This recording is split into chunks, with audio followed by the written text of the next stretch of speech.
ఇప్పుడు మీ చేతిలో ఒక 100 రూపాయల నోటు ఉంది. గాంధీ తాత నవ్వుతూనే ఉన్నాడు. 3 సింహాలు చూస్తూనే ఉన్నాయి. నడిమిట్ల ఎండి తీగ కూడా ఉంది. కింద మీద నంబర్లు ఉన్నాయి. ఆర్బీఐ గవర్నర్ సంతకం కూడా చెక్కిండు. ఇవన్నీ కాదు, అది 100కి 200 వాళ్ళు ఒరిజినల్ నోటు. అయినా సరే ఒక దుక్న పైన తీసుకుంటలేడు. అట్లని అదేం రద్దు చేసిన పాత నోటు కూడా కాదు.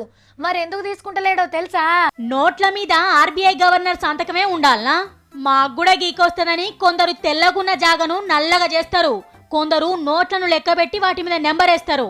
ఇక లవ్వులు బొమ్మలు అబ్బో శానా చిత్రాలే చూపెడతారు నోట్ల మీద.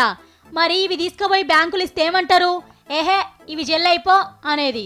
కానీ ఇదివర సంది నోట్ల మీద రాతలున్నా తీసుకోవాలని బ్యాంకులకు ఆర్డర్ వేసింది పెద్ద బ్యాంకు.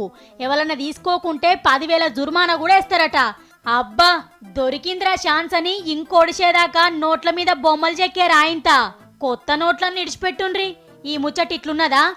ఎస్బీఐ బ్యాంకోళ్ళు కస్టమర్లను ఉరికిచ్చే కార్యం ముంగటేసుకుండ్రు. అకౌంట్లా తప్పకుండా కొంత బ్యాలెన్స్ ఉంచుకోవాలట. పట్నం కస్టమర్లు తక్కువ 5,000, ఊర్లో పంట ఉండేటోళ్ళు 1,000 రూపాయలన్న దాచిపెట్టుకోవాలట. ఏమైతుందని మొత్తం గీకి పెడితే పెనాల్టీ కట్టించుకుంటారట. మన పైసలు మనం తీసుకుంటందుకు ఎన్ని కథలు పడుతుండ్రో చూడుండ్రిగా. అరే ఇట్లా మనం దాచిపెట్టిన పైకాన్ని మందుమల్లయ్య తాత సొంటోళ్ళకి ఇస్తారేమో.